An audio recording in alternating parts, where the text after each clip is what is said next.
Hi hello నమస్తే welcome to Vikram TV. Chandrababu అధికారం చేపడితే చాలు ప్రకృతి కన్నెర చేస్తుందా? చంద్రబాబు సీఎం అయితే చాలు విపత్తు తాండవిస్తుందా?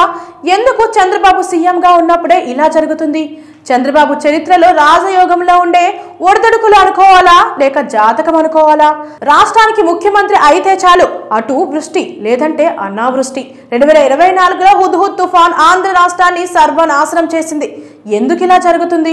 చరిత్ర ఏమి చెబుతుంది అనే విషయాలను ఈ వీడియోలో చూద్దాం. ఆంధ్రప్రదేశ్లో కూటమి ప్రభుత్వం ఏర్పడి 3 నెలలు కావస్తుంది. ఇంకా కుదురుకోలేదు. పాలనలో సంస్కరణలు తేవడానికి చంద్రబాబు అన్ని సమీక్షలను చేస్తున్నారు.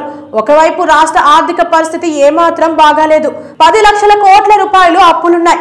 మరోవైపు సంక్షేమ పథకాలు అమలు చేయాల్సి ఉంది. ఇక నెలవారీ పింఛన్లు, ఉద్యోగుల జీత భత్యాలను, పదవి విరమణ చేసిన ఉద్యోగుల పింఛన్లను ప్రతి నెల 1వ తేదీనే పంపిణీ చేస్తున్నారు. కేంద్ర ప్రభుత్వం నుంచి నిధులు తెచ్చేందుకు చంద్రబాబు 3 సార్లు ఢిల్లీకి వెళ్లి వచ్చారు. కొంత సక్సెస్ అయ్యారు. మరోవైపు అమరావతి, పోలవరం నిర్మాణ పనులు కూడా పూర్తి చేయాలన్న సంకల్పంతో ఉన్నారు. ఇలా పనులు వేగంగా వెళుతున్న దశలో ఆకస్మిక వరదలు ఒక్కసారిగా వచ్చి పడ్డాయి. ఇది ఎవరు పూడ్చలేని విషాదం. భారీ ఆస్తి నష్టం జరిగింది. ప్రాణ నష్టం కూడా జరిగింది. లక్షలాది మంది నిరాశ్రయులయ్యారు. చంద్రబాబు గత 6 రోజుల నుంచి అవిశ్రాంతంగా వరద సహాయక చర్యలపై ఒక రకంగా యుద్ధమే చేస్తున్నారు. అధికారులను సమన్వయం చేసుకుంటూ వరద బాధితులకు సరైన సమయంలో సాయం అందేలా చేసుకుంటూ ప్రభుత్వానికి చెడ్డ పేరు రాకుండా చేయగలుగుతున్నారు.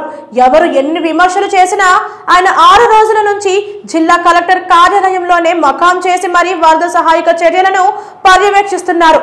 ఇప్పుడు ఈ కష్టం నుంచి బయటపడటం చంద్రబాబుకు పెద్ద సవాల్. ముందు వరద నీరు తగ్గిపోయి ప్రజలను ఆదుకోవాలి. వారిని ఆదుకోవాలంటే సామాన్యమైన విషయం కాదు. అందుకు కేంద్ర ప్రభుత్వం కూడా సహకరించాలి. కేంద్ర ప్రభుత్వం కూడా వెంటనే కేంద్ర బృందాలను రాష్ట్రానికి పంపింది. ఈ రోజు నష్టం వివరాల నివేదికను రాష్ట్ర ప్రభుత్వం కేంద్రానికి పంపనుంది. ఎంతో కొంత సాయం అందిస్తుంది, కానీ భారీ స్థాయిలో కేంద్ర ప్రభుత్వం స్పందిస్తుందని మాత్రం ఆశించలేం. అందుకే జాతీయ విపత్తుగా ప్రకటించాలని చంద్రబాబు పదే విజ్ఞప్తి చేస్తున్నారు. కానీ కేంద్రం మనసు కరుగుతుందా లేదా అన్నదే ప్రశ్న. మరోవైపు సినీ తారలు, పారిశ్రామికవేత్తలు, దాతలు విరాళాలు అందిస్తున్న ఇంతటి కష్టం నుంచి గట్టెక్కడం అంటే చంద్రబాబుకు అంత సులువు కాదు. గతంలో ఎన్నడూ లేని విధంగా చంద్రబాబు క్రైసిస్ ను ఎదుర్కొంటున్నారు.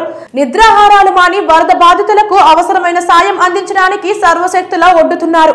కానీ ఏ ప్రభుత్వమైనా పూర్తి స్థాయిలో ఆదుకోలేదు. విమర్శలు కూడా అంతే స్థాయిలో వినబడతాయి. అందుకే దేనికి తలొగ్గకుండా చంద్రబాబు ముందుకు అడుగు వేయాలి. కష్టాలను ఎదుర్కొనేందుకు సిద్ధపడాలి. కానీ చంద్రబాబుకు ఈ సమయంలో మద్దతుగా నిలవాల్సిన అవసరం ఎంతైనా ఉంది.